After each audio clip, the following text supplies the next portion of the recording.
ଆସନ୍ତୁ ବର୍ତ୍ତମାନ ଆମେ ପ୍ରଭୁଙ୍କର ବାକ୍ୟ ମଧ୍ୟକୁ ଯିବା। ଆଜି ଆମେ ଗାଲାତୀୟ ପତ୍ରର 2 ପର୍ବର 17 ପଦରୁ ଆରମ୍ଭ କରି 21 ପଦ ପର୍ଯ୍ୟନ୍ତ ଅଧ୍ୟୟନ କରିବା ନିମନ୍ତେ ଯିବା। ତେବେ ଏହି ଗାଲାତୀୟ 2 ପର୍ବର 17 ପଦରେ ଏହିପରି ଲେଖା ଅଛି, କିନ୍ତୁ ଖ୍ରୀଷ୍ଟଙ୍କ ଦ୍ୱାରା ଧାର୍ମିକ ଗଣିତ ହେବାକୁ ଚେଷ୍ଟା କରି ଆମ୍ଭେମାନେ ନିଜେ ମଧ୍ୟ ଯଦି ପାପୀ ବୋଲି ଦେଖାଗଲୁ, ତେବେ ଖ୍ରୀଷ୍ଟ କି ପାପର ସେବକ? ତାହା କେବେ ହିଁ ନ ହେଉ। ଏଠାରେ ଧାର୍ମିକ ବୋଲି ଗଣିତ ହେବା ନେଇ ଗ୍ରୀକ୍ରେ ଯେଉଁ ଶବ୍ଦ ପ୍ରୟୋଗ କରାଯାଇଅଛି, ତାହାର ଅର୍ଥ ହେଉଛି ଜଣେ ବ୍ୟକ୍ତିକୁ ଠିକ୍ ବୋଲି କହିବା ଅଥବା ତାହାକୁ ଠିକ୍ରେ ପରିଣତ କରାଇବା। ଆମ୍ଭେମାନେ ଯୀଶୁଖ୍ରୀଷ୍ଟଙ୍କଠାରେ ବିଶ୍ୱାସ କରିବା ଦ୍ୱାରା ତାହାଙ୍କ ଦ୍ୱାରା ଧାର୍ମିକ ବୋଲି ଗଣିତ ହୋଇଅଛୁ। ଏହାର ଅର୍ଥ ହେଉଛି ଜଣେ ପାପୀ ଯେ କି ଈଶ୍ୱରଙ୍କ ସମ୍ମୁଖରେ ଦୋଷୀ, ଯେ କି ଦୋଷୀକୃତ ଓ ବିଚାରାଧୀନ, ଯେ କି ଖ୍ରୀଷ୍ଟଙ୍କଠାରେ ଥିବା ମୁକ୍ତିରେ ବିଶ୍ୱାସ କରିବାକୁ ଭିତ୍ତି କରି ଈଶ୍ୱରଙ୍କ ସହିତ ଠିକ୍ ଅଛି ବୋଲି ଘୋଷିତ ହୋଇଅଛି। ଏହା କେବଳ ପାପ କ୍ଷମା ନୁହେଁ, ମାତ୍ର ଏଥିସହିତ ଖ୍ରୀଷ୍ଟଙ୍କର ଧାର୍ମିକତାକୁ ମଧ୍ୟ ଯୋଗ କରେ। ସେ ଧାର୍ମିକ ବୋଲି ଘୋଷିତ ହୋଇଅଛି। ମୋହର ଯେଉଁ ଧାର୍ମିକତା ରହିଅଛି ତାହା ମୋହର ନିଜର ନୁହେଁ, କାରଣ ମୋହର ଧାର୍ମିକତା ଈଶ୍ୱରଙ୍କ ଦୃଷ୍ଟିରେ ଗ୍ରହଣୀୟ ନୁହେଁ, ମାତ୍ର ତାହା ଖ୍ରୀଷ୍ଟ ଯୀଶୁଙ୍କର ଧାର୍ମିକତା। ତେବେ ଏହି ଅଂଶଟି ବୁଝିବା ନିମନ୍ତେ ଟିକିଏ କଷ୍ଟକର ବୋଲି ମନେ ହୁଏ, ମାତ୍ର ଏହି ଅଂଶଟିର ଭାବ ଏହିପରି, ଯେହେତୁ ଯିହୁଦୀମାନେ ଖ୍ରୀଷ୍ଟଙ୍କଠାରେ ବିଶ୍ୱାସ କରିବା ଦ୍ୱାରା ଧାର୍ମିକ ଗଣିତ ହେବା ନିମନ୍ତେ ବ୍ୟବସ୍ଥା ପରିତ୍ୟାଗ କରି ନିଜକୁ ପାପୀ ବୋଲି ସ୍ୱୀକାର କରନ୍ତି, ତାହେଲେ ଖ୍ରୀଷ୍ଟ କ'ଣ ସେହି ବ୍ୟକ୍ତି ଯେ କି ସେମାନଙ୍କୁ ପାପୀରେ ପରିଣତ କରାନ୍ତି? ପାଉଲଙ୍କର ଉତ୍ତର ହେଉଛି, ପ୍ରକୃତରେ ତାହା ନୁହେଁ। କାରଣ ଯିହୁଦୀମାନେ ବିଜାତୀୟମାନଙ୍କ ପରି ଜନ୍ମରେ ପାପୀ ବା ସ୍ୱଭାବତଃ ପାପୀ। ସେ କେବେ ହେଲେ ବ୍ୟବସ୍ଥା ପାଳନ ହେତୁ ଧାର୍ମିକ ଗଣିତ ହୋଇପାରିବ ନାହିଁ, ଯେପରିକି ସେ ନିଜେ ଭାବେ ବା ନିଜକୁ ପ୍ରକାଶ କରେ। ଏହି ବିଷୟ ନେଇ ପିତର ମଧ୍ୟ ସେହି ଜିରୁସାଲମ ମହାସଭା ସମ୍ମୁଖରେ ଅତି ସ୍ପଷ୍ଟ ଭାବେ ପ୍ରକାଶ କରିଦେଇଥିଲେ, ଯାହାକି ପ୍ରେରିତ 15 ପର୍ବର 10 ଓ 11 ପଦ ମଧ୍ୟରେ ଲେଖା ଅଛି। ଏଣୁ ଯେଉଁ ଜୁଆଳି ଆମ୍ଭମାନଙ୍କ ପିତୃପୁରୁଷ ଓ ଆମ୍ଭେମାନେ ବହିବାକୁ ଅକ୍ଷମ ହେଲୁ, ସେହି ଜୁଆଳି ଶିଷ୍ୟମାନଙ୍କ କାନ୍ଧରେ ଦେଇ କାହିଁକି ଆପଣମାନେ ଈଶ୍ୱରଙ୍କୁ ପରୀକ୍ଷା କରୁଅଛନ୍ତି? କିନ୍ତୁ ସେମାନେ ଯେ ପ୍ରକାର, ଆମ୍ଭେମାନେ ମଧ୍ୟ ସେ ପ୍ରକାର ପ୍ରଭୁ ଯୀଶୁଙ୍କ ଅନୁଗ୍ରହରେ ପରିତ୍ରାଣ ପାଇବୁ ବୋଲି ବିଶ୍ୱାସ କରୁଅଛୁ। ଆପଣ ଦେଖନ୍ତୁ, ପିତର ଓ ପାଉଲ ବିଶ୍ୱାସ ଦ୍ୱାରା ଧାର୍ମିକ ଗଣିତ ହେବାର ଧର୍ମତତ୍ତ୍ୱ ନେଇ ଏକମତ ଥିଲେ। ପାଉଲ ଯାହା କହୁଥିଲେ, ପିତର ମଧ୍ୟ ତାହା ହିଁ କହୁଥିଲେ, ଓ ସେମାନେ ତାହା ନିଜ ମନରୁ ନୁହେଁ, ମାତ୍ର ଈଶ୍ୱରଙ୍କ ଆତ୍ମାଙ୍କ ଦ୍ୱାରା ଚାଳିତ ହୋଇ କଥା କହୁଥିଲେ, ଓ ସେମାନେ ମଧ୍ୟ ତାହା ନିଜ ଜୀବନରେ ଅନୁଭବ କରିଥିଲେ, ଓ ତାହା ନିରାଟ ସତ୍ୟ। ମନୁଷ୍ୟ ବିଶ୍ୱାସ ଦ୍ୱାରା ଧାର୍ମିକ ଗଣିତ ହୁଏ। ତେବେ 2 ପର୍ବର 18 ପଦରେ ଲେଖା ଅଛି, କାରଣ ମୁଁ ଯାହା ଯାହା ଭାଙ୍ଗିଅଛି ସେହିସବୁ ଯଦି ଆଉ ଥରେ ନିର୍ମାଣ କରେ, ତେବେ ମୁଁ ନିଜକୁ ଅପରାଧୀ ବୋଲି ପ୍ରମାଣ କରୁଅଛି। ଅନ୍ୟ ଅର୍ଥରେ କହିବାକୁ ଗଲେ ପାଉଲ କହନ୍ତି, ମୁଁ ଯଦି ପୁନର୍ବାର ବ୍ୟବସ୍ଥା ମଧ୍ୟକୁ ଫେରିଯାଏ ଓ ତହିଁର ଅଧୀନ ହୋଇ ରୁହେ, ତାହେଲେ ମୁଁ ନିଜେ ଅପରାଧୀ ବୋଲି ଗଣିତ ହୁଏ। ମୁଁ ମୋ ନିଜକୁ ଅପରାଧୀ ବୋଲି ସାବ୍ୟସ୍ତ କରାଏ। କିନ୍ତୁ ସେ ଯାହା ହେଉନା କାହିଁକି, ସେ ବ୍ୟବସ୍ଥାରୁ ମୁକ୍ତ ବୋଲି ପ୍ରକାଶ କରନ୍ତି। ମାତ୍ର ପ୍ରଶ୍ନ ହେଉଛି ଯେ ସେ କିପରି ବ୍ୟବସ୍ଥାରୁ ମୁକ୍ତ ହେଲେ? 19 ପଦରେ ଲେଖା ଅଛି, ଯେଣୁ ଈଶ୍ୱରଙ୍କ ଉଦ୍ଦେଶ୍ୟରେ ଜୀବିତ ହେବା ନିମନ୍ତେ ମୁଁ ବ୍ୟବସ୍ଥା ଦ୍ୱାରା ବ୍ୟବସ୍ଥା ପ୍ରତି ମୃତ ହୋଇଅଛି। ପାଉଲ କହନ୍ତି, ଯେତେବେଳେ ଖ୍ରୀଷ୍ଟ ମୃତ୍ୟୁଭୋଗ କଲେ, ସେ ମୋ ନିମନ୍ତେ ମୃତ୍ୟୁଭୋଗ କଲେ। ସେ ମୋ ପରିବର୍ତ୍ତେ ମୃତ୍ୟୁଭୋଗ କଲେ, ଯେହେତୁ ବ୍ୟବସ୍ଥା ମୋତେ ଦୋଷୀ ସାବ୍ୟସ୍ତ କରାଇଲା। ଆପଣ ଦେଖନ୍ତୁ, ବ୍ୟବସ୍ଥା ଦୋଷ ଦେଖାଉଥିଲା, କିନ୍ତୁ ବ୍ୟବସ୍ଥା ଦୋଷ ଦୂର କରିପାରୁନଥିଲା। ଏହା ଦୋଷଦାୟକ ଥିଲା। ସେଥିପାଇଁ 2 କରିନ୍ଥୀୟ 3 ପର୍ବର 7 ପଦରେ ପାଉଲ ଏହାକୁ ମୃତ୍ୟୁଦାୟକ ବୋଲି ପ୍ରକାଶ କରନ୍ତି। ଦେଖନ୍ତୁ, ସେଠାରେ ଏହିପରି ଲେଖା ଅଛି, ଆଉ ଯଦି ଅକ୍ଷରରେ ପ୍ରସ୍ତର ଉପରେ ଖୋଦିତ ମୃତ୍ୟୁଦାୟକ ବ୍ୟବସ୍ଥାର ସେବା କାର୍ଯ୍ୟ ଏପରି ଗୌରବରେ ପ୍ରକାଶିତ ହୋଇଥିଲା ଯେ ଇସ୍ରାଏଲ୍ ସନ୍ତାନମାନେ ମୋଶାଙ୍କ ମୁଖର କ୍ଷଣସ୍ଥାୟୀ ତେଜ ସକାଶେ ତାହାଙ୍କ ମୁଖ ପ୍ରତି ସ୍ଥିର ଦୃଷ୍ଟିରେ ଚାହିଁପାରିଲେ ନାହିଁ, ତେବେ ଆତ୍ମିକ ସେବା କାର୍ଯ୍ୟ କେତେ ଅଧିକ ଗୌରବଯୁକ୍ତ ନ ହେବ? ପ୍ରକୃତରେ ବ୍ୟବସ୍ଥା ଆମକୁ ଦୋଷୀକୃତ କରେ ଓ ଆମମାନଙ୍କର ଦୋଷ ଦୁର୍ବଳତାକୁ ଦେଖାଇ ଦିଏ। ମାତ୍ର ଏହା ଉଦ୍ଧାର କରିପାରେ ନାହିଁ। ଏପରିକି ଈଶ୍ୱର ମଧ୍ୟ ବ୍ୟବସ୍ଥା ଅନୁଯାୟୀ ଇସ୍ରାଏଲ୍ ଜାତିକୁ ବିନଷ୍ଟ କରିବାକୁ ଥିଲା। ମାତ୍ର ଈଶ୍ୱର ସେମାନଙ୍କ ନିମନ୍ତେ 5ଟି ବଳିଦାନ ପ୍ରଥା ପ୍ରଦାନ କଲେ ଓ ସେହିସବୁ କେବଳ ଖ୍ରୀଷ୍ଟଙ୍କ ପ୍ରତି ଅଙ୍ଗୁଳି ନିର୍ଦ୍ଦେଶ କରେ। ଈଶ୍ୱର ତାହାଙ୍କର ଅସୀମ ଅନୁଗ୍ରହରେ ସେମାନଙ୍କୁ ଉଦ୍ଧାର କରିବା ନିମନ୍ତେ ସମର୍ଥ ହୋଇଥିଲେ। ତେଣୁକରି ବ୍ୟବସ୍ଥା ମୋତେ ମଧ୍ୟ ଦୋଷୀ ସାବ୍ୟସ୍ତ କରାଏ। ଏହା କହେ ଯେ ମୋତେ ମରିବାକୁ ଥିଲା ଓ ଏହା ମୋତେ ମାରିଦେଇଛି। ମୁଁ ବ୍ୟବସ୍ଥା ପ୍ରତି ମୃତ ହୋଇଯାଇଛି। ମୁଁ ବ୍ୟବସ୍ଥା ଅନୁଯାୟୀ ମୃତ୍ୟୁବରଣ କରିଅଛି। ମାତ୍ର ବ୍ୟବସ୍ଥା ମୋ ପ୍ରତି ଯାହା ସାଧନ କରିପାରିଲା ନାହିଁ, ଖ୍ରୀଷ୍ଟ ମୋ ପାଇଁ ତାହା ସାଧନ କଲେ। ସେ ମୋ ନିମନ୍ତେ ବଳୀକୃତ ହୋଇ ମୋତେ ବ୍ୟବସ୍ଥାର ଅଧୀନରୁ ମୁକ୍ତ କଲେ। ସେ ମୋତେ ଜୀବନ ଦେଲେ। ତେଣୁ ଏଠାରେ ସେ କେବଳ ମୋ ସ୍ଥାନରେ ମୃତ୍ୟୁଭୋଗ କଲେ ନାହିଁ, ମାତ୍ର ସେ ମୋ ନିମନ୍ତେ କିଛି ସାଧନ କଲେ। ସେ ମୋତେ ଜୀବନ ଦେବା ନିମନ୍ତେ ସମର୍ଥ ଥିଲେ। ସେ ମୃତ୍ୟୁରୁ ଉଠି ଆସିଲେ। ଆପଣ ଦେଖନ୍ତୁ, ବ୍ୟବସ୍ଥା ଆମକୁ ହାତକଡ଼ି ପିନ୍ଧାଇଲା, ଦୋଷାରୋପ କଲା, ମୃତ୍ୟୁଦଣ୍ଡରେ ଦଣ୍ଡିତ କଲା ଓ ଆମକୁ ବଦ୍ଧ କଲା। ସେହିସବୁ ବ୍ୟବସ୍ଥା ଆମମାନଙ୍କ ନିମନ୍ତେ ସାଧନ କଲା। ଆପଣ ଯଦି ବ୍ୟବସ୍ଥା ପଥ ଦେଇ ଆସିବାକୁ ଚାହାନ୍ତି, ତାହେଲେ ଆପଣ ମୃତ୍ୟୁ ହିଁ କେବଳ ପାଇବେ। କିନ୍ତୁ ଖ୍ରୀଷ୍ଟ ହିଁ କେବଳ ଆପଣଙ୍କୁ ଜୀବନ ଦେଇପାରିବେ। ଆଉ ଜୀବନ ହେଉଛି ଏପରି ଏକ ବିଷୟ ଯାହାକି ଆଜି ଆମେ ଆବଶ୍ୟକ କରୁ। ତେବେ ପ୍ରିୟ ବନ୍ଧୁ, ଆପଣ ଯଦି ବ୍ୟବସ୍ଥାର ପଥ ଦେଇ ଆସିବେ, ତାହେଲେ ଆପଣ ମୃତ୍ୟୁବରଣ କରିବେ। ମାତ୍ର ଆପଣ ଯଦି ସେହି ବିଶ୍ୱାସର ପଥ ଦେଇ ଖ୍ରୀଷ୍ଟଙ୍କୁ ଉଦ୍ଧାରକର୍ତ୍ତା ରୂପେ ଗ୍ରହଣ କରିବେ, ତାହେଲେ ଆପଣ ଜୀବନ ପ୍ରାପ୍ତ ହେବେ। କେବଳ ଖ୍ରୀଷ୍ଟ ଆପଣଙ୍କୁ ଜୀବନ ଦେଇପାରିବେ ଓ ପାପରୁ ଉଦ୍ଧାର କରି ଅନନ୍ତ ଜୀବନରେ ପ୍ରବେଶ କରାଇପାରିବେ। ସେହି ଖ୍ରୀଷ୍ଟଙ୍କ ମଧ୍ୟ ଦେଇ ଆପଣ ଈଶ୍ୱରଙ୍କ ନିକଟରେ ଧାର୍ମିକ ଗଣିତ ହୋଇପାରିବେ। ଏହାପରେ 2 ପର୍ବର 20 ପଦରେ ଲେଖା ଅଛି, ମୁଁ ଖ୍ରୀଷ୍ଟଙ୍କ ସହିତ କ୍ରୁଶରେ ହତ ହୋଇଅଛି। ମୁଁ ଆଉ ଜୀବିତ ନୁହେଁ, ମାତ୍ର ଖ୍ରୀଷ୍ଟ ମୋଠାରେ ଜୀବିତ ଅଛନ୍ତି। ପୁଣି ମୁଁ ଶରୀରରେ ଥାଇ ବର୍ତ୍ତମାନ ଯେଉଁ ଜୀବନଯାପନ କରୁଅଛି, ତାହା ବିଶ୍ୱାସରେ, ଅର୍ଥାତ୍ ଈଶ୍ୱରଙ୍କ ଯେଉଁ ପୁତ୍ର ମୋତେ ପ୍ରେମ କରି ମୋ ନିମନ୍ତେ ଆପଣାକୁ ଉତ୍ସର୍ଗ କଲେ, ତାହାଙ୍କଠାରେ ବିଶ୍ୱାସ କରି ଯାପନ କରୁଅଛି। ଅନେକ ଆଜି ଏପରି ଅଛନ୍ତି ଯେଉଁମାନେ କି ଏକ କୃଷାର୍ପିତ ଜୀବନଯାପନ କରିବାକୁ ଇଚ୍ଛା କରନ୍ତି ବୋଲି କହନ୍ତି। ମାତ୍ର ପାଉଲ ଏଠାରେ ତାହା କହୁନାହାନ୍ତି। ଆମେ ଖ୍ରୀଷ୍ଟଙ୍କ ସହିତ କୃଷାର୍ପିତ ହେବା ନିମନ୍ତେ ଅନ୍ୱେଷଣ କରିବା ଉଚିତ ନୁହେଁ, କାରଣ ଆମ୍ଭେମାନେ ତାହାଙ୍କ ସହିତ କୃଷାର୍ପିତ ହୋଇସାରିଛୁ। ସେ ଆମମାନଙ୍କର ପାପ ନିମନ୍ତେ କୃଷାର୍ପିତ ହୋଇସାରିଛନ୍ତି ଓ ସେହି ଶାସ୍ତି ଭୋଗ କରିସାରିଛନ୍ତି। ବର୍ତ୍ତମାନ ଆମକୁ ବ୍ୟବସ୍ଥା ଅନୁଯାୟୀ ନୁହେଁ, ମାତ୍ର ବିଶ୍ୱାସ ଅନୁଯାୟୀ ଜୀବନଯାପନ କରିବାକୁ ଅଛି। କାହାଠାରେ ବିଶ୍ୱାସ? ଈଶ୍ୱରଙ୍କ ପୁତ୍ରଙ୍କଠାରେ, ଅର୍ଥାତ୍ ଯୀଶୁଖ୍ରୀଷ୍ଟଙ୍କଠାରେ ବିଶ୍ୱାସ କରିବାକୁ ଅଛି। ଯେହେତୁ ସେ ଆମ୍ଭମାନଙ୍କ ସ୍ଥାନରେ ଓ ଆମ୍ଭମାନଙ୍କ ପାପ ନିମନ୍ତେ ବଳୀକୃତ ହୋଇଅଛନ୍ତି ଓ ସେ ମୃତ୍ୟୁରୁ ପୁନରୁତ୍ଥିତ ହୋଇ ଆମ୍ଭମାନଙ୍କ ନିମନ୍ତେ ଧାର୍ମିକତା ସାଧନ କରିଅଛନ୍ତି। ତେଣୁ ଯେତେବେଳେ ଆମେ ଖ୍ରୀଷ୍ଟଙ୍କଠାରେ ବିଶ୍ୱାସ କରୁ ଓ ତାହାଙ୍କଠାରେ ନିଜର ପାପ ସବୁ ସ୍ୱୀକାର କରୁ, ସେତେବେଳେ ଆମେ ତାହାଙ୍କ ସହିତ ପାପରେ ମୃତ ହୋଇ ଧର୍ମରେ ଜୀବିତ ହେଉ।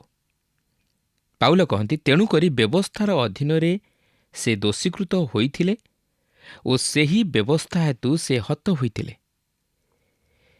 ତେବେ ଏହା କେତେବେଳେ ଘଟିଥିଲା? ଏହା ସେହି ସମୟରେ ଘଟିଥିଲା ଯେଉଁ ସମୟରେ ଖ୍ରୀଷ୍ଟ କୃଷାର୍ପିତ ହୋଇଥିଲେ। ପାଉଲ ଖ୍ରୀଷ୍ଟଙ୍କ ସହିତ କୃଷରେ ହତ ହୋଇଥିଲେ। ତେଣୁକରି ସେ କହନ୍ତି, ମୁଁ ଆଉ ଜୀବିତ ନୁହେଁ, ମାତ୍ର ଖ୍ରୀଷ୍ଟ ମୋଠାରେ ଜୀବିତ ଅଛନ୍ତି। ଅର୍ଥାତ୍ ସେ ଖ୍ରୀଷ୍ଟଙ୍କଠାରେ ଥାଇ ଜୀବନଯାପନ କରୁଥିଲେ। ସେହି ଖ୍ରୀଷ୍ଟ ଆଜି ମଧ୍ୟ ଜୀବିତ ଓ ସେ ଆମ୍ଭମାନଙ୍କୁ ଜୀବନ ଦେବା ପାଇଁ ଚାହାନ୍ତି। ମାତ୍ର ଆମମାନଙ୍କର ବିଶ୍ୱାସ ଆବଶ୍ୟକ। ତାହେଲେ ସେ ଆମ୍ଭମାନଙ୍କ ସହିତ ରହିବେ ଓ ଆମେ ମଧ୍ୟ ତାଙ୍କ ସହିତ ରହିପାରିବା ଓ ତାହାଙ୍କ ନିମନ୍ତେ ଜୀବନଯାପନ କରିପାରିବା। ସେ ଆମମାନଙ୍କୁ ତାହାଙ୍କର ମନର ମତ ଜୀବନଯାପନ କରିବା ନିମନ୍ତେ ଶକ୍ତି ଦେବେ। ସେ ଆମମାନଙ୍କୁ ଏକ ନୂତନ ଜୀବନ ପ୍ରଦାନ କରିବେ। ସେ ଆଜି ମଧ୍ୟ ଆପଣଙ୍କୁ ଓ ମୋତେ ପ୍ରେମ କରନ୍ତି ଓ ଆମ୍ଭମାନଙ୍କୁ ବାସ୍ତବ ଜୀବନ ଦେବାକୁ ଚାହାନ୍ତି, କାରଣ ସେ ଆମମାନଙ୍କ ନିମନ୍ତେ ଆପଣାର ଜୀବନ ଦେଇଅଛନ୍ତି। ମୋର ଜଣେ ପାଳକ ବନ୍ଧୁ କହନ୍ତି ଯେ ସେ ଏକ ମଣ୍ଡଳୀରେ ପାଳକତ୍ୱ କାର୍ଯ୍ୟ କରୁଥିବା ସମୟରେ ଯେତେବେଳେ ସେ ପ୍ରଭୁଙ୍କର ବାକ୍ୟ ପରିବେଷଣ ସମାପ୍ତ କଲେ, ସେତେବେଳେ ଜଣେ ଯୁବକ ତାହାଙ୍କ ନିକଟକୁ ଆସି ପଚାରିଲେ ବାଳକ ବାବୁ, ଆପଣ କ'ଣ ଏକ କୃଷାର୍ପିତ ଜୀବନଯାପନ କରୁଅଛନ୍ତି? କିନ୍ତୁ ମୋର ବନ୍ଧୁ ଜଣକ ଯେତେବେଳେ ତାହାଙ୍କୁ କହିଲେ ଯେ ସେ କରିପାରୁନାହାନ୍ତି, ସେତେବେଳେ ଯୁବକଟି ଚମତ୍କୃତ ହୋଇଗଲେ। ତାପରେ ମୋର ବନ୍ଧୁ ଜଣକ ପଚାରିଲେ, ଆପଣ କ'ଣ କରିପାରୁଛନ୍ତି? ସେ କିଛି ସମୟ ପର୍ଯ୍ୟନ୍ତ ଅନିଚ୍ଛୁକ ରହି ତାପରେ କହିଲେ, ହଁ, ମୁଁ ଚେଷ୍ଟା କରୁଅଛି। ତାପରେ ମୋର ବନ୍ଧୁ ଜଣକ ତାହାଙ୍କୁ କହିଲେ, ଆପଣ ଯେଉଁ ପ୍ରଶ୍ନଟି ମୋତେ ପଚାରିଲେ, ଏହା ତାହା ନୁହେଁ। ଆପଣ ଜାଣିବାକୁ ଚାହିଁଥିଲେ ଯେ ମୁଁ କୃଷାର୍ପିତ ଜୀବନଯାପନ କରୁଅଛି କି ନାହିଁ, ଆଉ ମୁଁ ଆପଣଙ୍କୁ କହିଲି ନାହିଁ। ବର୍ତ୍ତମାନ ଆପଣ ମୋତେ ଆପଣଙ୍କ ଜୀବନ ବିଷୟ ନେଇ କୁହନ୍ତୁ, ହଁ କି ନାହିଁ। ଆପଣ କ'ଣ କୃଷାର୍ପିତ ଜୀବନଯାପନ କରୁଅଛନ୍ତି କି? ସେ ପୁନର୍ବାର ମୋର ବନ୍ଧୁକୁ କହିଲେ, ମୁଁ ଚେଷ୍ଟା କରୁଅଛି। ତାପରେ ମୋର ବନ୍ଧୁ ତାହାଙ୍କୁ କହିଲେ, ହୋଇପାରେ ଆପଣ ତାହା କରୁଅଛନ୍ତି କିମ୍ବା କରୁନାହାନ୍ତି, ମାତ୍ର ଘଟଣାଟି ହେଉଛି ଯେ ଆପଣ ଏହିପରି ଜୀବନଯାପନ କରିପାରିବେ ନାହିଁ। କିନ୍ତୁ ସେ କହିଲେ, ମୁଁ କାହିଁକି ପାରିବି ନାହିଁ? ତେଣୁ ମୋର ବନ୍ଧୁ ଜଣକ ତାହାଙ୍କୁ ଉତ୍ତର ଦେଲେ ଯେ କୃଷାର୍ପିତ ବିଷୟ ନେଇ ଏକ କୌତୂହଳର ବିଷୟ ଆପଣଙ୍କୁ ଜାଣି ରଖିବାକୁ ହେବ। ଆପଣ ଅନେକ ଉପାୟରେ ଆତ୍ମହତ୍ୟା କରିପାରନ୍ତି। ଆପଣ ନିଜକୁ ଫାଶୀ ଦେଇପାରନ୍ତି, ଗୁଳି କରିଦେଇପାରନ୍ତି, ବିଷପାନ କରିପାରନ୍ତି, ଉଚ୍ଚ ସ୍ଥାନରୁ ତଳକୁ ଡେଇଁପାରନ୍ତି କି ଅବା ଏକ ଚଳନ୍ତା ଗାଡ଼ି ଆଗକୁ ଡେଇଁ ପଡ଼ି ଆତ୍ମହତ୍ୟା କରିପାରନ୍ତି। କିନ୍ତୁ ଆପଣ ନିଜେ ନିଜକୁ କୃଷାର୍ପିତ କରିପାରିବେ ନାହିଁ। ଆପଣ ଯେତେବେଳେ କୃଷରେ ଗୋଟିଏ ହାତରେ କଣ୍ଟା ବିଦ୍ଧ କରିବେ, କିଏ ଆପଣଙ୍କର ଅନ୍ୟ ହାତଟିକୁ କୃଷରେ ବିଦ୍ଧ କରିବ? ଆପଣ ନିଜେ ତାହା କରିପାରିବେ ନାହିଁ। ତେଣୁ ପାଉଲ ଯେତେବେଳେ କହନ୍ତି, ମୁଁ ଖ୍ରୀଷ୍ଟଙ୍କ ସହିତ କୃଷରେ ହତ ହୋଇଅଛି, ତାହା ଆପଣ ବୁଝିବା ଉଚିତ ଯେ ପାଉଲ କେଉଁ ବିଷୟରେ କହୁଅଛନ୍ତି। ପାଉଲ ଖ୍ରୀଷ୍ଟଙ୍କ ସହିତ କୃଷରେ ହତ ହୋଇଥିଲେ ଯେତେବେଳେ ଖ୍ରୀଷ୍ଟ ମୃତ୍ୟୁଭୋଗ କଲେ। ଖ୍ରୀଷ୍ଟ ଏକ ବଦଳକରଣୀୟ ମୃତ୍ୟୁଭୋଗ କଲେ। ସେ ପାଉଲଙ୍କ ନିମନ୍ତେ ମୃତ୍ୟୁଭୋଗ କଲେ, ସେ ଆପଣଙ୍କ ନିମନ୍ତେ ଓ ମୋ ନିମନ୍ତେ ମଧ୍ୟ ମୃତ୍ୟୁଭୋଗ କଲେ।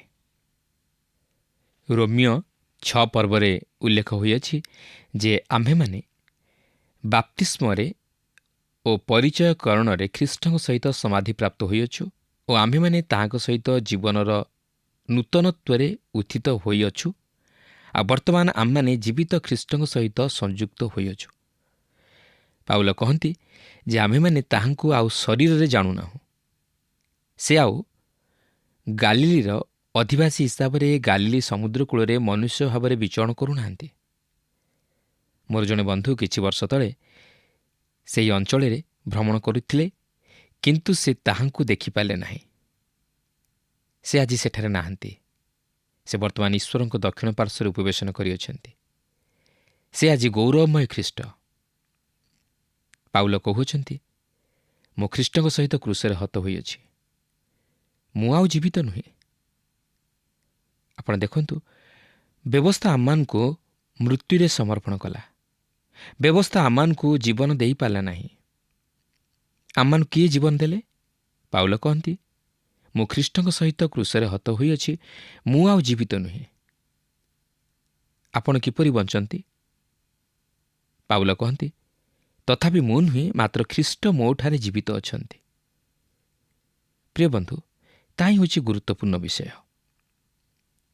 ସେ ଏହି ଜଗତରେ ମୋ ନିମନ୍ତେ ମୃତ୍ୟୁଭୋଗ କଲେ, ଯେପରି ମୁଁ ତାହାଙ୍କଠାରେ ସେହି ସ୍ୱର୍ଗରେ ବାସ କରିପାରେ, ଆଉ ସେ ଯେପରି ଏହି ଜଗତରେ ମୋଠାରେ ବାସ କରିପାରନ୍ତି।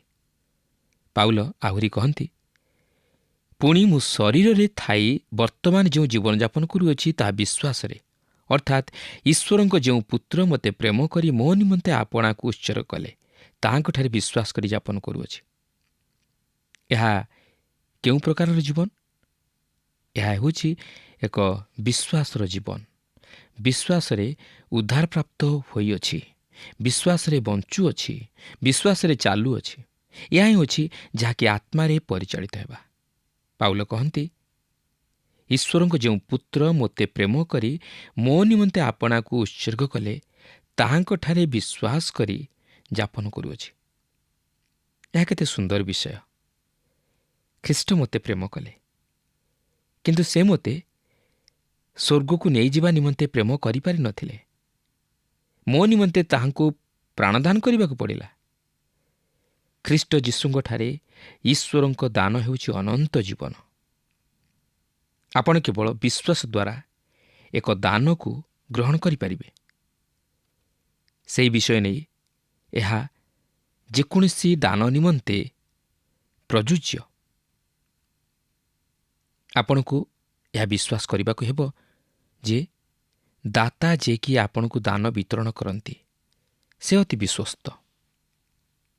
ଆପଣଙ୍କୁ ଏହା ନିଶ୍ଚିତ ଭାବେ ବିଶ୍ୱାସ କରିବାକୁ ହେବ ଯେ ଯେତେବେଳେ ସେ ଆପଣଙ୍କୁ ତାହା ଦେବା ପାଇଁ ହସ୍ତରେ ଧରି କହନ୍ତି, ଏହା ତୁମ୍ଭର, ସେତେବେଳେ ସେ ସତରେ ତାହା କହନ୍ତି। ଏହା ଆପଣଙ୍କର ହେବା ପୂର୍ବରୁ ଆପଣଙ୍କୁ ଏହା ଗ୍ରହଣ କରିବା ନିମନ୍ତେ ବିଶ୍ୱାସରେ ଆଗେଇ ଯିବାକୁ ହେବ। ଖ୍ରୀଷ୍ଟ ଯୀଶୁଙ୍କଠାରେ ଈଶ୍ୱର ଆପଣଙ୍କୁ ଅନନ୍ତ ଜୀବନର ଦାନ ଯାଚନ୍ତି। ଏହି ପଦଟିର ବିଷୟବସ୍ତୁ ଏହା ବିଶ୍ୱାସ କରିବା ନିମନ୍ତେ ମୋତେ ପ୍ରବର୍ତ୍ତାଏ ଯେ ଖ୍ରୀଷ୍ଟଙ୍କର କ୍ରୁଶାର୍ପିତ ସମୟରେ ପାଉଲ ଉପସ୍ଥିତ ଥିଲେ। ପାଉଲ ଜଣେ ଫାରୁସୀ ଥିଲେ, ଆଉ ସେହି ଫାରୁସୀମାନେ ହେଉଛନ୍ତି ଜଣେ ଯେଉଁମାନେ କି କ୍ରୁଶାର୍ପିତ କରିବାରେ ନେତୃତ୍ୱ ନେଇଥିଲେ। ମଣ୍ଡଳୀ ପ୍ରତି ତାଡ଼ନା ଘଟାଇବାରେ ପାଉଲ ନେତୃତ୍ୱ ନେଇଥିଲେ। ସେ ଥିଲେ ଜଣେ ଯେ କି ଯୀଶୁଖ୍ରୀଷ୍ଟଙ୍କୁ ଘୃଣା କରୁଥିଲେ। ଖ୍ରୀଷ୍ଟଙ୍କର କ୍ରୁଶାର୍ପିତ ସମୟରେ ସମ୍ଭବତଃ ସେ ଜେରୁସାଲେମରେ ଥିବା ଗମଲିଏଲଙ୍କ ବିଦ୍ୟାଳୟରେ ଯୋଗଦାନ କରୁଥିଲେ। କିନ୍ତୁ ମୁଁ ବିଶ୍ୱାସ କରିପାରେ ନା ଯେ ଯେଉଁଦିନ ପ୍ରଭୁ ଯୀଶୁଖ୍ରୀଷ୍ଟ କ୍ରୁଶାର୍ପିତ ହେଲେ, ସେହିଦିନ ଏହି ଉଦ୍ଯୋଗୀ ଯୁବକ ନିଜର ଗୃହରେ ରହିଥିବେ ବୋଲି। ଶାସ୍ତ୍ର ଆମକୁ କହେ ଯେ ଫାରୁସୀମାନେ ଯୀଶୁଙ୍କୁ ପରିହାସ କଲେ। ସେମାନେ ତାହାଙ୍କୁ କ୍ରୁଶରୁ ଓହ୍ଲାଇବା ବୋଲି କହିଲେ। ଏହାପରେ ସେମାନେ ବସି ତାଙ୍କର ମୃତ୍ୟୁକୁ ଦେଖୁଥିଲେ। ଆପଣ ଏହାଠାରୁ ଭଳି ଜଘନ୍ୟ କାର୍ଯ୍ୟ କରିବା ନିମନ୍ତେ ତଳକୁ ଖସିଯାଇପାରିବେ କି? ମୁଁ ବିଶ୍ୱାସ କରେ ସେଦିନ ପାଉଲ ମଧ୍ୟ ସେଠାରେ ଥିଲେ। ବର୍ତ୍ତମାନ ପାଉଲ ଗୌରବମୟ ଖ୍ରୀଷ୍ଟଙ୍କୁ ଜାଣିବା ପରେ ଜଣେ ଯେ କି ଏଠାରେ ମୃତ୍ୟୁଭୋଗ କରିଅଛନ୍ତି ଓ ମୃତ୍ୟୁରୁ ଉତ୍ଥାପନ କରି ସ୍ୱର୍ଗରେ ଈଶ୍ୱରଙ୍କ ଦକ୍ଷିଣ ପାର୍ଶ୍ୱରେ ଉପବେଶନ କରିଅଛନ୍ତି। ପାଉଲ ସେଦିନ ତାହା ସ୍ମରଣ କରି କହିଥାଇପାରନ୍ତି, ମୁଁ ଯେତେବେଳେ ସେଠାରେ ଥାଇ ତାହାଙ୍କୁ ପରିହାସ କରୁଥିଲି, ତାହାଙ୍କ ପ୍ରତି ମୋର ଘୃଣାଭାବ ପ୍ରକାଶ କରି ମୁହଁ ମୋଡ଼ୁଥିଲି, ସେତେବେଳେ ସେ ମୋତେ ପ୍ରେମ କଲେ ଓ ମୋ ନିମନ୍ତେ ଆପଣାକୁ ଦେଲେ। ସେ ନିଜକୁ ସର୍ବଶ୍ରେଷ୍ଠ ବଳିଦାନ ରୂପେ ଉତ୍ସର୍ଗ କଲେ। ପାଉଲ ନିଜକୁ ପାପୀମାନଙ୍କ ମଧ୍ୟରେ ପ୍ରଧାନ ବୋଲି ସ୍ୱୀକାର କଲେ। ଏହା କେବଳ କଥା ଛଳରେ ନୁହେଁ, ମାତ୍ର ପ୍ରକୃତରେ ଏହା ସତ୍ୟ ଯେ ସେ ପ୍ରଧାନ ପାପୀ ଥିଲେ। ତାହାଙ୍କଠାରୁ ଦୂରେଇ ଯାଇ ଓ ତାହାଙ୍କର ବିରୁଦ୍ଧରେ ଯାଇ, ପ୍ରିୟ ବନ୍ଧୁ, ଆପଣ ପ୍ରଭୁ ଯୀଶୁଖ୍ରୀଷ୍ଟଙ୍କୁ ଉପେକ୍ଷା କରି ତାହାଙ୍କର ବହୁମୂଲ୍ୟ ରକ୍ତକୁ ପାଦରେ ଦଳି ଦେଇପାରନ୍ତି, ଯେପରିକି ପାଉଲ କଲେ। କିନ୍ତୁ ଏହା ଥିଲା ସେହି ମହାଜନତାଙ୍କ ନିମନ୍ତେ ଯୀଶୁଙ୍କର ପ୍ରାର୍ଥନା, ପିତ, ସେମାନଙ୍କୁ କ୍ଷମା କର, କାରଣ ସେମାନେ କ'ଣ କରନ୍ତି ତାହା ଜାଣନ୍ତି ନାହିଁ, ଯାହାକି ଲୁକ 23 ପର୍ବର 34 ପଦରେ ଲେଖା ଅଛି। ଏପରିକି ଆପଣ ଯଦି ତାହାଙ୍କୁ ଘୃଣା କରନ୍ତି, ତଥାପି ସେ ଆପଣଙ୍କୁ ପ୍ରେମ କରନ୍ତି ଓ ଆପଣଙ୍କ ନିମନ୍ତେ ଆପଣାକୁ ଉତ୍ସର୍ଗ କରିଅଛନ୍ତି। ଆସନ୍ତୁ ଏହାପରେ 2 ପର୍ବର 21 ପଦ ମଧ୍ୟକୁ ଯିବା। ଏଠାରେ ଏହିପରି ଲେଖା ଅଛି, ମୁଁ ଈଶ୍ୱରଙ୍କ ଅନୁଗ୍ରହକୁ ବ୍ୟର୍ଥ କରୁନାହିଁ, କାରଣ ଯଦି ବ୍ୟବସ୍ଥା ଦ୍ୱାରା ଧାର୍ମିକତା ଲାଭ ହୁଏ, ତାହେଲେ ଖ୍ରୀଷ୍ଟଙ୍କ ମୃତ୍ୟୁଭୋଗ କରିବା ବୃଥା। ଏହି ପଦଟିର ମୁଖ୍ୟ ଭାବ ହେଉଛି ଯେ ଯଦି ଅନ୍ୟ କୌଣସି ଉପାୟରେ ପାପୀକୁ ଉଦ୍ଧାର କରିବା ସହଜ ହୋଇଥାନ୍ତା, ତାହେଲେ ଈଶ୍ୱର ତାହା ମଧ୍ୟ ବ୍ୟବହାର କରିଥାନ୍ତେ। ଯଦି ବ୍ୟବସ୍ଥା ବା କୌଣସି ଧର୍ମ ପାପୀକୁ ଉଦ୍ଧାର କରିପାରିଥାନ୍ତା, ତାହାହେଲେ ଈଶ୍ୱର ମଧ୍ୟ ତାହା ବ୍ୟବହାର କରିଥାନ୍ତେ। କିନ୍ତୁ ଈଶ୍ୱର କେବଳ ଗୋଟିଏ ଉପାୟରେ ପାପୀର ଉଦ୍ଧାର ନିମନ୍ତେ ପଥ ଖୋଲି ଦେଇଥିଲେ, ଆଉ ତାହା ହେଉଛି ତାହାଙ୍କର ଅଦ୍ୱିତୀୟ ପ୍ରିୟ ପୁତ୍ର ପ୍ରଭୁ ଯୀଶୁଖ୍ରୀଷ୍ଟଙ୍କୁ ଏହି ଜଗତକୁ ପଠାଇ ଆମ୍ଭମାନଙ୍କ ନିମନ୍ତେ ସେହି ପ୍ରାୟଶ୍ଚିତ କାର୍ଯ୍ୟ ସାଧନ କରିବା ଦ୍ୱାରା। ସେହି ପ୍ରଭୁ ଯୀଶୁଖ୍ରୀଷ୍ଟ ଆମମାନଙ୍କ ପାପ ନିମନ୍ତେ ହତ ହୋଇ ତାହାଙ୍କର ସେହି ପବିତ୍ର ରକ୍ତ ଆମମାନଙ୍କର ପାପ ମୋଚନ ନିମନ୍ତେ ପ୍ରଦାନ କଲେ। ଯଦି ବ୍ୟବସ୍ଥା ଉଦ୍ଧାର କରିପାରିଥାନ୍ତା, ତାହେଲେ ପ୍ରଭୁ ଯୀଶୁଖ୍ରୀଷ୍ଟ ଏହି ଜଗତକୁ ଆସି ଆମମାନଙ୍କ ନିମନ୍ତେ ହତ ହେବାକୁ ପଡ଼ିନଥାନ୍ତା। ସେ ଯେ କେବଳ ହତ ହେଲେ ତାହା ନୁହେଁ, ମାତ୍ର ସେ ମୃତ୍ୟୁରୁ ପୁନରୁତ୍ଥିତ ହେବା ଦ୍ୱାରା ଆମମାନଙ୍କ ନିମନ୍ତେ ଧାର୍ମିକତା ସାଧନ କରି ଆମମାନଙ୍କର ଧାର୍ମିକତା ସ୍ୱରୂପ ହେଲେ। ତେଣୁ ଆସୁ ସେହି ଖ୍ରୀଷ୍ଟଙ୍କଠାରେ ବିଶ୍ୱାସ କରି ଓ ତାହାଙ୍କୁ ନିଜ ହୃଦୟରେ ଉଦ୍ଧାରକର୍ତ୍ତା ରୂପେ ଗ୍ରହଣ କରି ତାହାଙ୍କ ଅନୁଗ୍ରହର ଅଧିକାରୀ ହେବା ସଙ୍ଗେ ସଙ୍ଗେ ଏକ ନୂତନ ଜୀବନ ଲାଭ କରିବା ପାଇଁ ଚେଷ୍ଟା କରୁ। ପ୍ରିୟ ବନ୍ଧୁ, ଆମେ ଜାଣି ରଖିବା ଉଚିତ ଯେ ଆମମାନଙ୍କର ପାପ ନିମନ୍ତେ ଜଣେ ବଳୀକୃତ ହୋଇଅଛନ୍ତି, ଜଣେ ନିଜର ପବିତ୍ର ରକ୍ତ ଦାନ କରିଅଛନ୍ତି, ଆଉ ସେ ହେଉଛନ୍ତି ପ୍ରଭୁ ଯୀଶୁଖ୍ରୀଷ୍ଟ। ସେ ନିଷ୍ପାପ ନିଷ୍କଳଙ୍କ ପୁରୁଷ ଥିଲେ, ଆଉ ସେ ଆମମାନଙ୍କ ନିମନ୍ତେ ତାଙ୍କର ସେ ପବିତ୍ର ରକ୍ତ ଦାନ କରି ଆମମାନଙ୍କ ନିମନ୍ତେ ଉଦ୍ଧାର ସାଧନ କଲେ। ଯଦି ଆମେ ତାହାଙ୍କଠାରେ ବିଶ୍ୱାସ କରୁ, ନିଜର ସମସ୍ତ ପାପ ତାହାଙ୍କ ନିକଟରେ ସ୍ୱୀକାର କରି କ୍ଷମା ମାଗୁ, ତାହେଲେ ସେ ଆମମାନଙ୍କୁ ପାପରୁ ଉଦ୍ଧାର କରି ଅନନ୍ତ ଜୀବନର ଅଧିକାରୀ କରାଇବେ, ଆଉ ସେ ଆମମାନଙ୍କୁ ତାହାଙ୍କର ଧାର୍ମିକତା ଦ୍ୱାରା ଧାର୍ମିକ ବୋଲି ଗଣିତ କରିବେ। କାରଣ ସେହି ଖ୍ରୀଷ୍ଟଙ୍କଠାରେ ଆମମାନଙ୍କର ଧାର୍ମିକତା ରହିଅଛି, ଅନନ୍ତ ଜୀବନ ରହିଅଛି, ପରିତ୍ରାଣ ରହିଅଛି। ତେଣୁ ଆସୁ ସେହି ପ୍ରଭୁ ଯୀଶୁଖ୍ରୀଷ୍ଟଙ୍କଠାରେ ବିଶ୍ୱାସ କରି ପାପରୁ ଉଦ୍ଧାରପ୍ରାପ୍ତ ହୋଇ ଅନନ୍ତ ଜୀବନର ଅଧିକାରୀ ହେଉ, ପିତା ଈଶ୍ୱରଙ୍କ ନିକଟରେ ଧାର୍ମିକ ବୋଲି ବିବେଚିତ ହେଉ। ପ୍ରଭୁ ପ୍ରତ୍ୟେକଙ୍କୁ ଏହି ସଂକ୍ଷିପ୍ତ ଆଲୋଚନା ମଧ୍ୟ ଦେଇ ଆଶୀର୍ବାଦ କରନ୍ତୁ।